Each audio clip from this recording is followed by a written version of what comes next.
la famille. I was waiting for that message. Sorry, everyone. Great. So I'm just going to share my screen. And the way we're going to do this, the first 20 minutes are going to be slides. And the objective here is to give you as many information as possible on the way we hire at Amazon, and maybe a way for you to replicate this at your own company. And then I'll keep the last 10 minutes for Q&A. So welcome if you have just joined. So I'm Julia Barry. I work in the startups team at AWS, and I focus on early stage startups, which means that I work with accelerators, with incubators, and all pre-Series A startups in France. I'm also responsible for the AWS Startup Hub, which is a physical location we have at Station F in Paris, and a platform where we organize events and mentoring. Here are my contact details if you'd like to connect on LinkedIn, on Twitter, or if you'd want to send me an email. So among tech giants, Amazon employs far more people than anyone else. And the reason is in the company's model. Amazon needs to hire the humans to staff its vast warehouses of goods for shipping. So Amazon full-time and part-time employees, excluding contractors and temporary workers, jumped from 120,000 people in 2013 to over 750,000 employees at the end of 2019. So we're growing very fast. How do we keep up with a high hiring bar?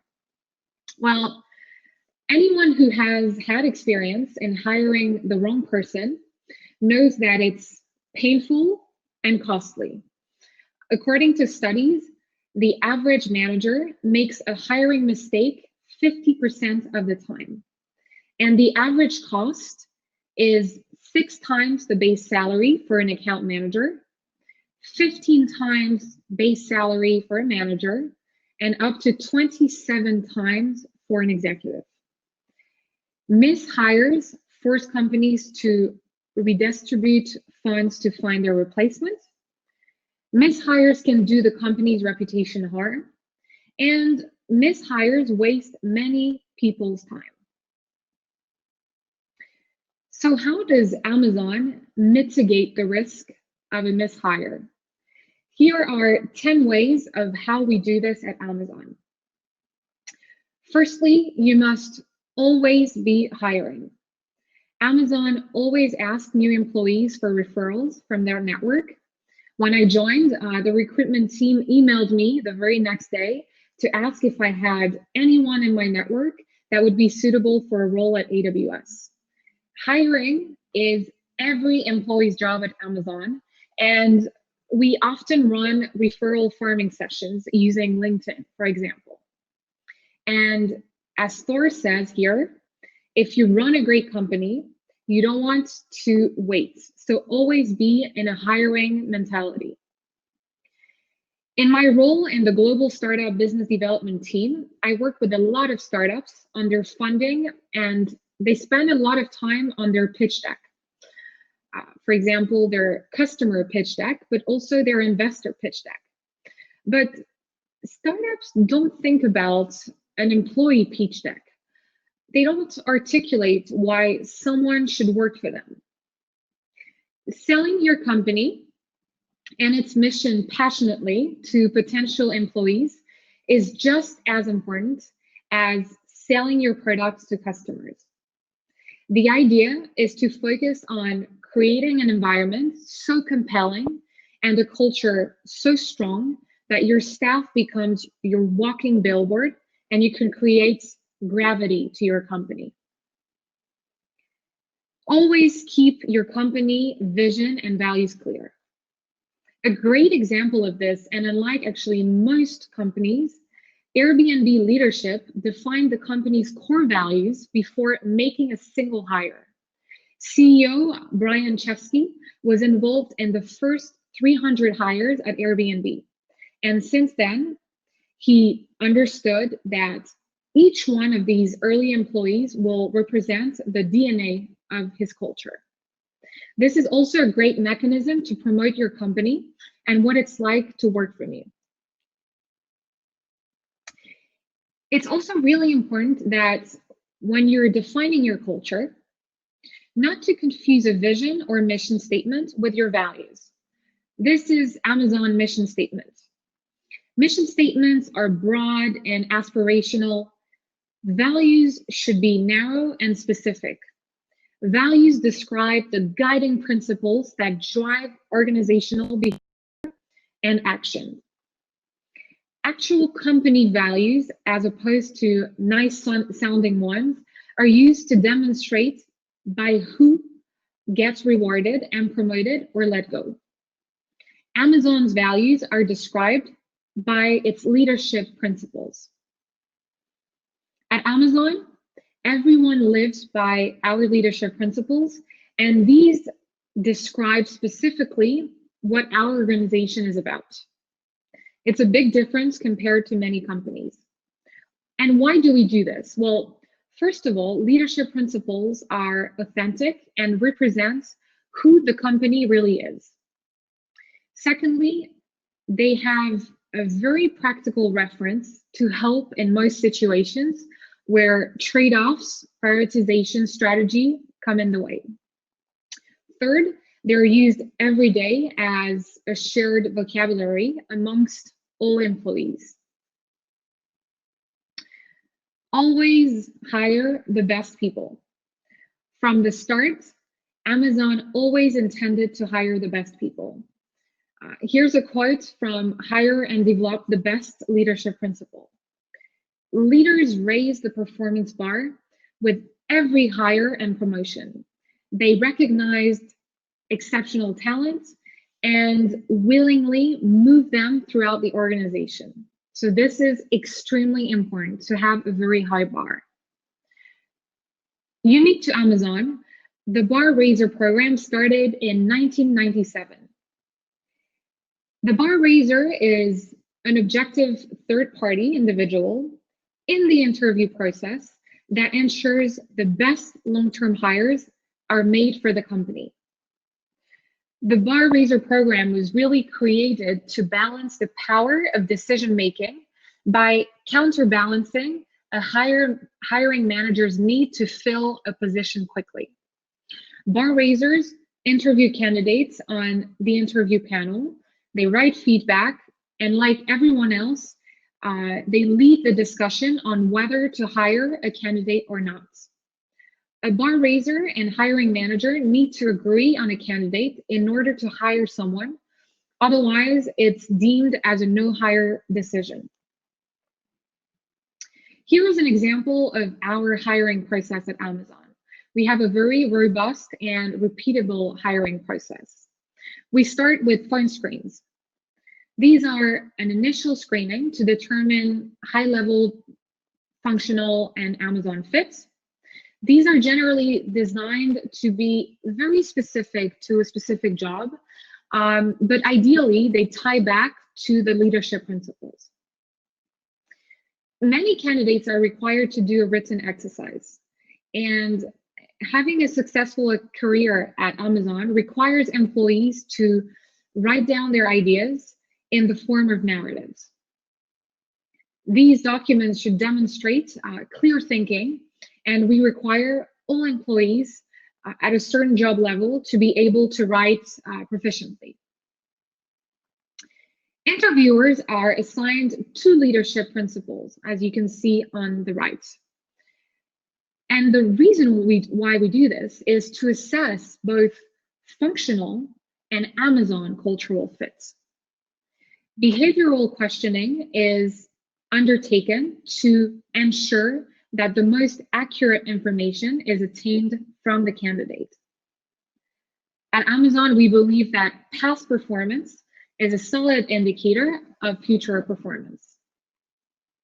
And when the interview is finished, we write up high quality feedback on the candidate, and most importantly, we make a data-driven decision based on the evidence we have gained during the interview.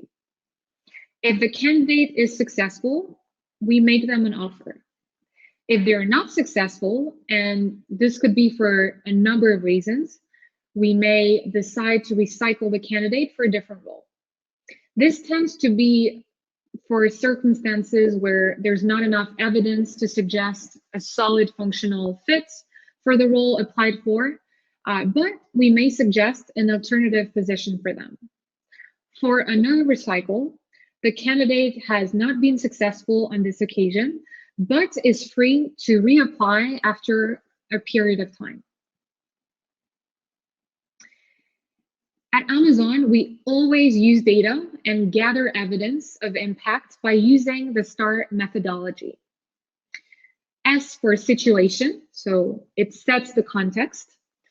T for task, what did you identify as needed to be done? A for action, what did you do as an individual? And R for result, what was the impact? In traditional interviews, you might get the questions, what are your work responsibilities at XYZ? At Amazon, you get behavioral questions like, give me an example of a project that you have worked on that has had significant impact on the business or on the customer. Always dive deep.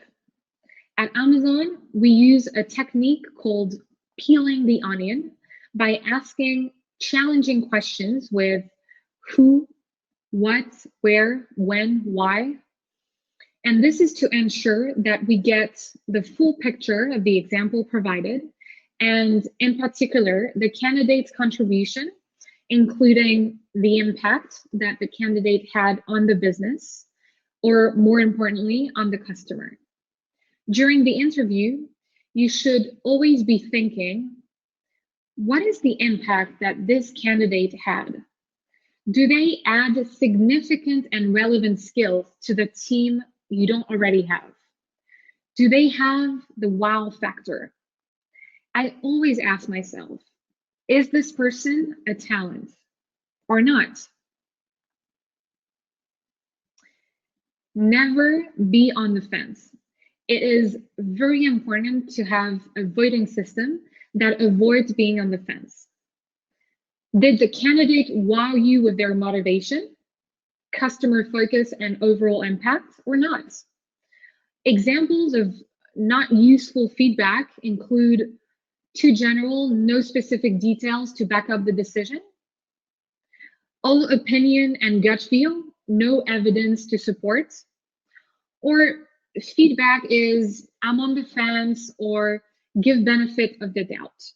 You must clearly substantiate why it's a hire or not hire. If you still feel indifferent after writing out your assessment, it should always be a no hire decision. Never compare candidates. In an effort to fill roles quickly, companies select the best candidates from applicants over a short period of time. For example, recruitment may be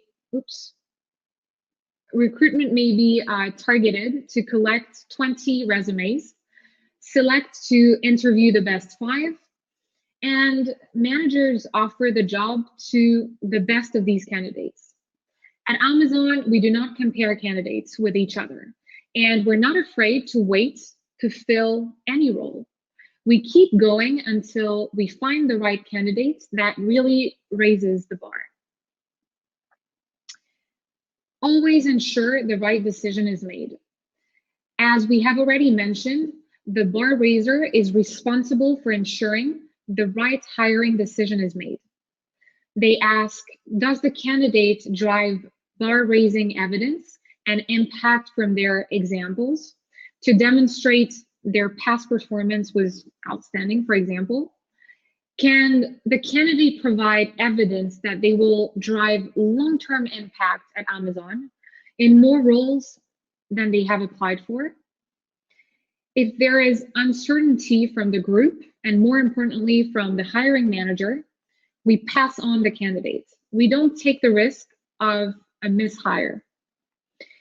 If you're interview process, try to get a third party to provide a balance and objectivity of the hiring decision. And lastly, no matter what happens, always give candidates a great experience. Many candidates are likely to be customers of yours, and it's the case for Amazon. I remember when I interviewed a year and a half ago for the role. I left thinking that I had really enjoyed meeting all these people, and no matter what the decision was going to be, it had been a good experience. Well, with your candidates, you have to do the exact same. Your company reputation is at stake. So no matter the decision, until the very end, you need to give candidates a great experience. So remember, culture eats strategy for breakfast. Your company culture needs to be crystal clear, embraced and celebrated by your people. And the way you do that is that you hire based on your culture and you promote based on your culture. The quality of your hires will define the quality of your business. And as we say at Amazon, hire and develop the best.